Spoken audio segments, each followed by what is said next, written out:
नमस्कार, मैं मधुर परिहार channel 24+ news के इस खास प्रोग्राम दिन विशेष में आपका हार्दिक स्वागत करती हूँ। इस धंधा मैनू की भी भरोसा, आया आया न आया न आया, यह संसार रहंदा सुपना, कहीं देखा कहीं ना ही दिखाया। सोच विचार करे मत मन में, जिसने ढूंढा उसने पाया। नानक भक्तन दे पद पर से, निस दिन राम चरण चित लाया।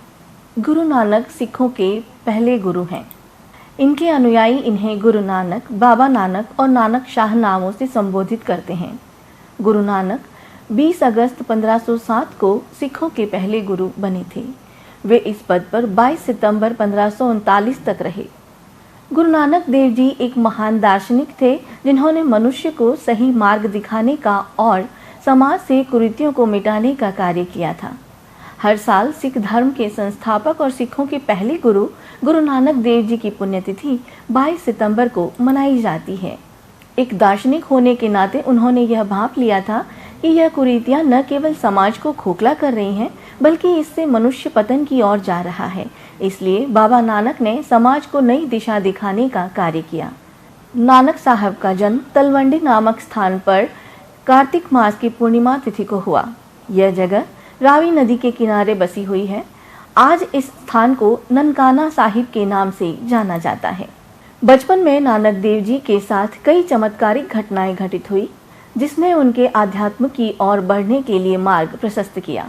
बचपन से ही नानक देव जी धार्मिक प्रवृत्ति के बालक थे और आगे चलकर सिख धर्म के पहले गुरु बने।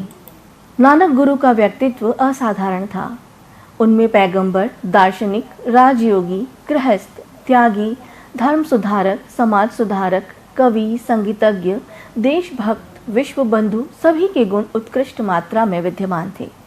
उनमें विचार शक्ति और क्रिया शक्ति का अपूर्व सामंजस्य था। उन्होंने पूरे देश की यात्राएं की और लोगों पर उनके विचारों का असाधारण प्रभाव भी पड़ा। श्री गुरु ग्रंथ साहब में उनकी रचनाएं महला एक के नाम से संकलित हैं। गुरु नानक की शिक्षा का मूल निचोड़ यही है कि परमात्मा एक, अनंत, सर्वशक्तिमान, सत्यकर्ता, निर्भय, निर्वर, अयोनि, स्वयंभू है। वह सर्वत्र व्याप्त है।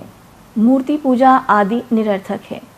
बाह्य साधनों से उसे प्राप्त नहीं किया जा सकता। आंतरिक साधन ही उसकी प्राप्ति का एकमात्र उपाय है। गुरु कृपा, परमात्मा कृपा और शुभ कार्यों का आचरण इस साधना के अंग हैं। नाम स्मरण उसका सर्वोपरि तत्व है और नाम गुरु के द्वारा ही प्राप्त होता है।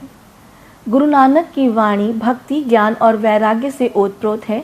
उनकी वाणी में यत्र तत्र तत्कालीन राजनीतिक, धार्मिक और सामाजिक स्थिति की मनोहर झांकी मिलती है, जिसमें उनकी असाधारण देशभक्ति और राष्ट्र प्रेम परिलक्षित होता है। उन्होंने हिंदुओं, मुसलमानों दोनों की प्रचलित रूढ़ियों और कुसंस्कारों की तीव्र भर्त्सना की है और उन्हें सच्चे हिंदू अथवा सच्चे मुसलमान बनने की विधि बताई है। संत साहित्य में गुरु नानक ही एक ऐसे व्यक्ति हैं जिन्होंने स्त्रियों की निंदा नहीं की, अपितु उनकी महत्ता स्वीकार की है। गुरु नानक देव जी ने अपने अनुयायियों को जीवन की 10 शिक्षाएं दी। ईश्वर एक है, सदैव एक ही ईश्वर की उपासना करो। ईश्वर सब जगह और प्राणी मात्र में मौजूद है। ईश्वर की भक्ति करने वालों को किसी का भय नहीं रहता। ईमानदारी से और मेहनत करके उदर पूर्ति करनी चाहिए। बुरा कार्य करने के बारे में न सोचें और न किसी को सताएं। सदैव प्रसन्न रहना चाहिए। ईश्वर से सदा अपने लिए क्षमा मांगनी चाहिए। मेहनत और ईमानदारी की कमाई में से जरूरतमंदों को भी कुछ देना चाहिए। सभी स्त्री और पुरुष बराबर हैं। भोजन शरीर को जिंदा रखने के लिए जरूरी है, पर लोभ, लालच और संग्रह वृत्ति बुरी है। गुरु नानक जी ने करतारपुर को बसाया था, जो भारतीय सीमा से महज 4 किलोमीटर की दूरी पर है। रावी नदी के तट पर खूबसूरत यह स्थान पाकिस्तान में स्थित है। गुरुद्वारा श्री करतारपुर साहिब, जो कि नानक जी की समाधि पर बना है, यहाँ बड़ी संख्या में भारतीय दर्शन करने जाते हैं। 1522 में यहाँ एक छोटी झोपड़ी नुमा स्थल का निर्माण करवाया गया था। करतारपुर को सिखों का पहला केंद्र भी कहा जाता है। सिख धर्म से जुड़ी कई किताबों में भी इसका जिक्र किया गया है। इस जगह पर खेती कर नाम जपो, कीरत करो और वंड छको यानी कि नाम जपो, मेहनत करें और बांट कर खाएं का सबक दिया था। इतिहास के अनुसार गुरु नानक देव जी की तरफ से भाई लहणा जी को गुरु गद्दी भी इसी स्थान पर सौंपी गई थी, जिन्हें दूसरे गुरु आनंद देव के नाम से जाना जाता है। और आज ही के दिन 1539 में वे चिर समाधि में लीन हुए थे। दिन विशेष में फिलहाल इतना ही। कल नए दिन विशेष में मैं मधुर लेकर आऊंगी कुछ और नई जानकारी। देखते रहिए चैनल 24+ न्यूज़। नमस्कार।